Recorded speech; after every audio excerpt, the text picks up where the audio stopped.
Hey everybody, this is Perch. Once upon a time, there was a book, Marvel Age, and this was, I think, the 80s. I should go back and actually look this up before I start doing the videos. But at any rate, it was a combination of a lot of different things in that book. But one of the bits I remember very clearly, because it surprised me as being younger, is they did this, when you're out of ideas, you give Spider-Man a new costume. And it was meant to kind of poke some fun at the symbiote, the black costume, and everything else. And I remember thinking, wow, they're making fun of themselves. These guys are legit. It's the things you think about as a kid.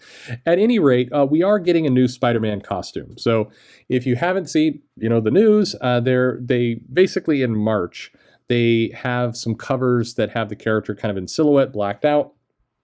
A little bit hard to tell. Patrick Gleason is doing the art, and his Spider-Man's a little different, so you can't quite tell if kind of some of the bulkiness, because the costume looks bulkier. It looks like Spider-Man's wearing some armor or something, or just a more bulky costume. However, it could also just be Gleason's art style. We see that Spider-Man's webbing looks a little different, but again, it's a different artist, so it's a little hard to tell if that's a clue or not.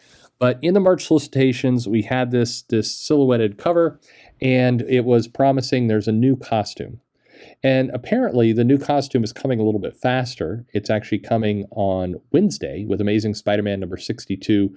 We're supposed to see a hint of this costume, maybe a tease, maybe a preview art, maybe dawns it at the end.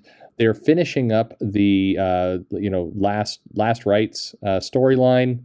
I believe that's closing up. And he needs a new suit for his face-off against the Kingpin. So they're going to have Spider-Man take on the Kingpin. I wanted to say for the offset, I wish they would not do this, because Daredevil is using the Kingpin to a really great effect right now, and I like that whole dynamic. And if we suddenly have the Kingpin as a major villain with the Green Goblin, I'm not super thrilled about that. I'd rather just keep that storyline over in Daredevil and not muck it all up over in Spider-Man. But at any rate, we are getting Kingpin, and we are getting a new costume from Peter Parker to fight the Kingpin. So Marvel is teasing this as a semi-big deal. Again, I have my doubts that it's going to be any kind of major change to the costume. You've got a new Spider-Man movie coming out. In fact, Spider-Man 3, which is picking up a ton of press at this point. We'll talk more about that in a moment. But it's hard to believe they're going to muck with that costume too much. In fact, if anything, they could do the switch and just have his costume his new costume look a lot like the new Tom Holland costume. That's certainly also possible. But it reminded me of that old Marvel Age bit of, when you're out of ideas, you throw in a new costume, or as Joe would say, you throw in the Green Goblin. Who doesn't like the Green Goblin? In this case, we're getting the Green Goblin and a new costume, but I am excited to see more Patrick Gleason on the title. So that's good. So if you've been looking forward to maybe seeing some things change up and some changes made, it does not seem like we're getting any kind of reversal of one more day, but anything could still happen in this kind of final issue. But overall, I wanted to talk a little bit about where Spider-Man is going, because Spider-Man is basically in an interesting spot. We've got this new movie coming out, and the new movie is kind of going for broke with throwing everything into it. It will have, in terms of a tie into the MCU, it will have Doctor Strange, but it is also going to heavily deal with a multiverse. And I think this is not a huge surprise after the Miles Morales and the Multiverse movie came out, and there was some really, I think, heavy interest and excitement about that take, and from everything, the reaction at Sony was surprised that the multiverse was, one, accepted. I'll get to that in a second, and two, as popular as it was. So I think they're excited about dipping into that, and it allows them to do some nostalgia plays by bringing in some cast members and everything else. So we do have Andrew Garfield coming in. We have Tobey Maguire reportedly coming in. We have Jamie Foxx coming back as Electro. You've got Kirsten Dunst coming back as Mary Jane. So you've got a pretty solid cast. Oh, you have Alfred Molina, who died in Spider-Man 2, but okay, why not? Let's just throw them all in. So it's some fun stuff, all very good.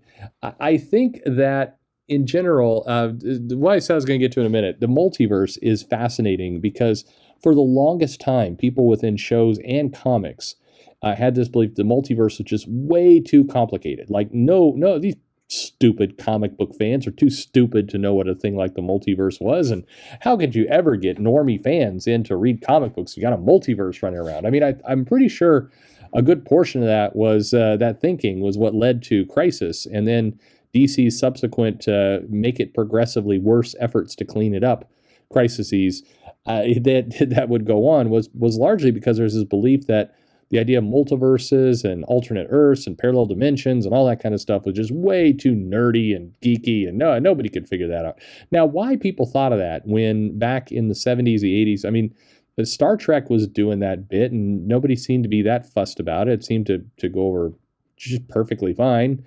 But for whatever reason, American movie producers and writers and people in comics all thought that was just one nerd step too far, and we've got to step away from it. So when the Miles Morales Into the Spider-Verse movie came out, I remember reading a lot about how people thought it was a big risk, and the audience will not take it, and it's going to be very, very difficult to get this stuff going. The other one was like, will people go for a full-length animated movie? I don't know. It's like, I mean, Pixar's doing okay with this. Is this really a out on a limb kind of bet, a gamble you're doing? I don't think so. I think it's I think this is a pretty safe one.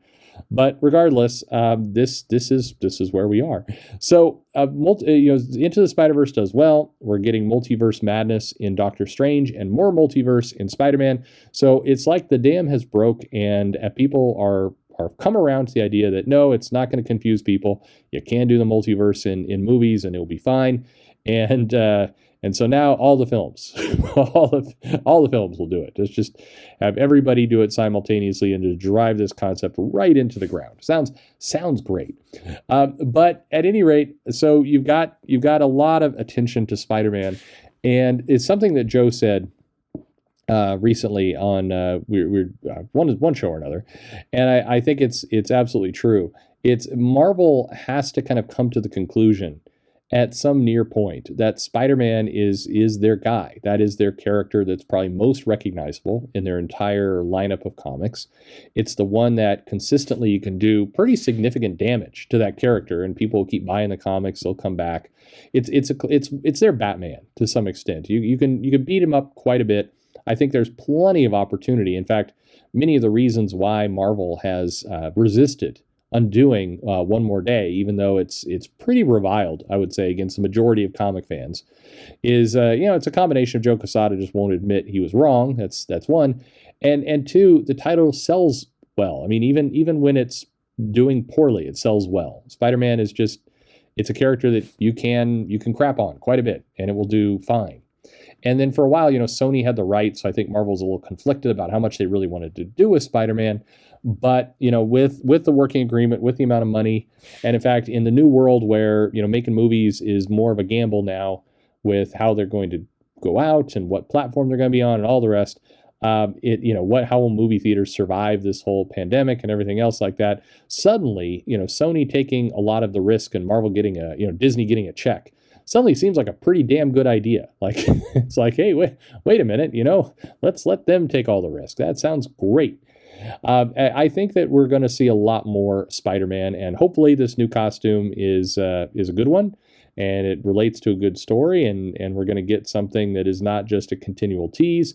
I think I'm sick of them kind of teasing and then walking away from, and teasing and walking away from undoing One More Day and some of the more controversial elements. Just commit, either get them married or kill Mary Jane, or just do something, but stop with the will they, won't they. This is like a bad episode of Friends, just played out over a decade or more. Just go with it.